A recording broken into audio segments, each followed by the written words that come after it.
A budget flip phone in 2017? How bad could it be? What's up, guys? I'm Liam, and this is the Alcatel OneTouch A394C. This Alcatel OneTouch is not only a budget flip phone, but it is a modern budget flip phone.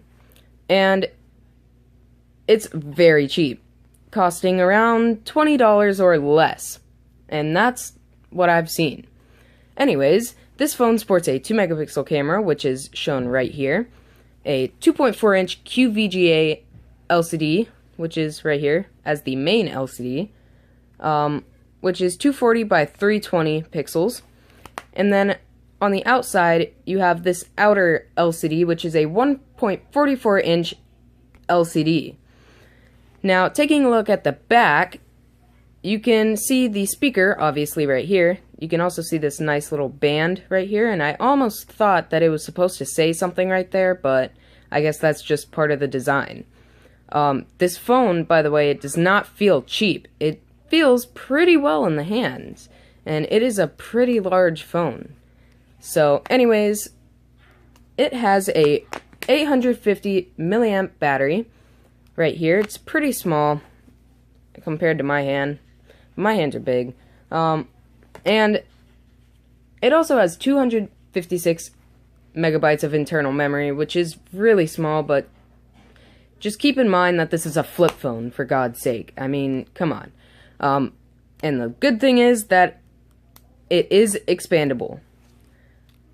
As you can see, with a micro SD card, you can expand the memory.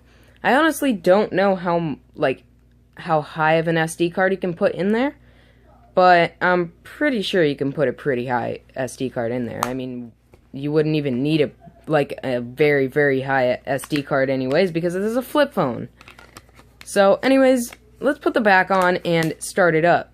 Now, keep in mind that this is a newer flip phone, but it takes a while to load. So I'll show you that right now, but while I'm at it, let's talk about the sides. So on the top, there's nothing except for part where you open up the battery holder, or take off the back. On the left side, you have your volume rockers and your 3.5mm headphone jack. On the bottom, there's nothing. And on the right side, you have a camera button and a micro USB charging and data port. Now, let's open up the phone, and as you can see, it is on. And by the way, this is the version for track phone. I never said that, but there's a version for Boost, I believe, or another cell service, but this is the one for track phone, and it is way cheaper than any of the other ones. So, anyways, taking a look at the home screen, it looks pretty nice. I mean, it's not that bad. As you can see, the buttons are giant compared to my fingers. I would have no problem with these buttons at all. So if you have big hands, then I guess this is a pretty good phone for you. Right here, I believe this is a mic, as shown right here. And yeah, it's just your basic T9 keyboard with your ending and calling and back buttons and selecting buttons and these multitask buttons, or whatever the crap you call them. But anyways, let's jump into the menu. And as you can see, I also have not fully charged this phone. And yeah, and by the way, I did get this from my uncle. He bought it for $15 at Walmart and never used it, so he just gave it to me, but he had already unboxed it, and that is actually why there's scratches right here, is because it's just been in his car and I guess it fell. So, anyways, taking a look at the menu once again, you have your prepaid app, or whatever, which shows your phone number. Here, which shows your phone number, airtime info, and just stuff like that. It's a pretty nice menu layout, by the way.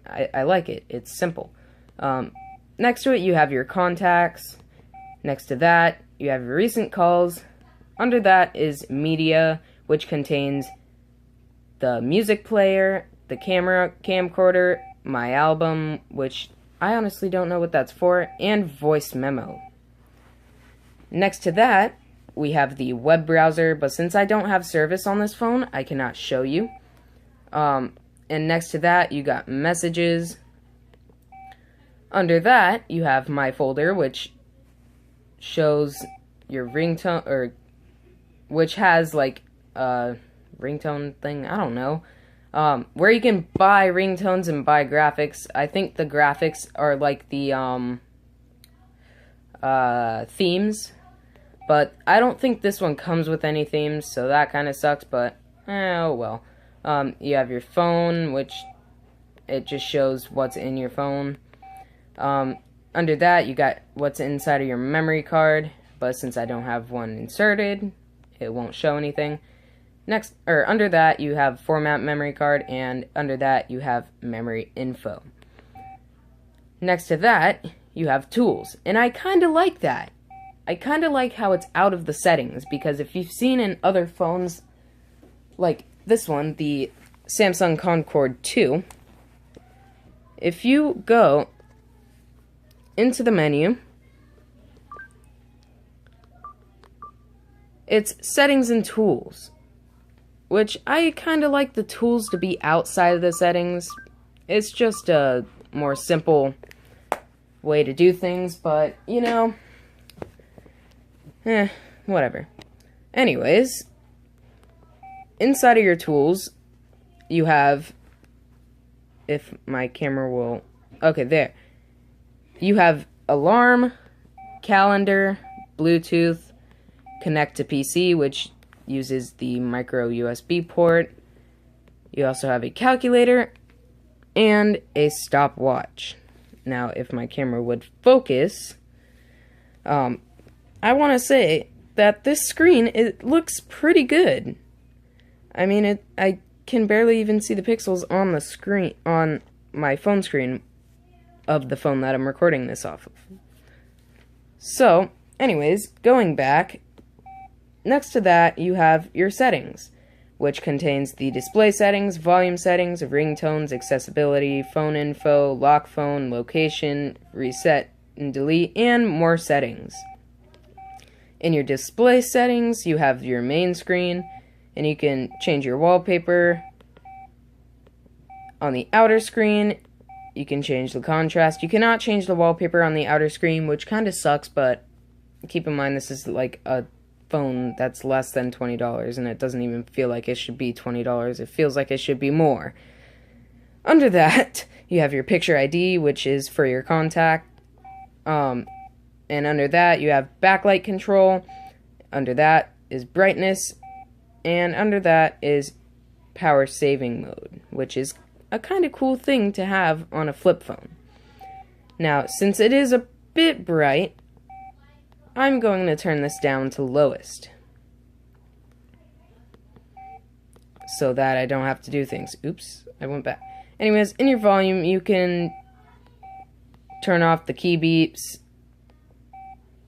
You can change the playback volume and incoming ringtone volume.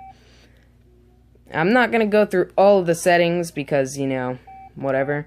But under that, you have accessibility, and once again, I went over all the other ones. Now, the cool thing about this is if you have a smartphone that has a camera, or that has an SD card in it, and you have music saved to that SD card, you don't have to format the SD card to use it in this phone. And the cool thing is that it actually reads the stuff. So if you have pictures saved from one phone, like let's say a Galaxy, then you'll be able to view them from this phone via the picture app or whatever. So that's pretty cool. I think that's really cool because I've seen a lot of flip phones that can't do that. I've tried to play music and whatnot. I've tried to sync music to an SD card and then put it in a phone and try and test out the speakers type thing, and it doesn't work. So I've tried it out with this phone, and I gotta say, number one, that's a useful feature to have, and number two, the speaker on this thing is so loud, and it does, as much as I've heard, it does not, what's the word? Get crackly or whatever. I don't know. I can't speak. Okay, don't make fun of me. But anyways, as you can see, I did get a haircut. You couldn't see my face though. Haha. Face reveal at 1,000. Because I want to do another face reveal, but I deleted every video that has my face in it. So, haha. Anyways, as you can see, it's just a nice little phone. So I do recommend this for people with big hands or older people because the keys are really big and it would be easy to see. And it does have a large display. By the way, you can adjust the font size and the fonts and whatnot. So it's pretty customizable. And I do like how loud the speaker is and how vibrant the screen is, and just it's overall a very, very good phone, being that it is $20. Now, comparing it to the Convoy 2, I have to go for the Convoy 2, but I mean, it's up to you guys. This is a modern budget flip phone, and you don't see those very much nowadays. So it's kind of nice to see them again. Anyways, that is it for the video. I hope you enjoyed. If you did, make sure to drop a like, and if you haven't already, subscribe so you don't miss another awesome video or terrible video, whatever. Because it could be one of the two. But, yeah. Once again, I hope you enjoyed, and I will see you in the next video. Peace out. Let it go.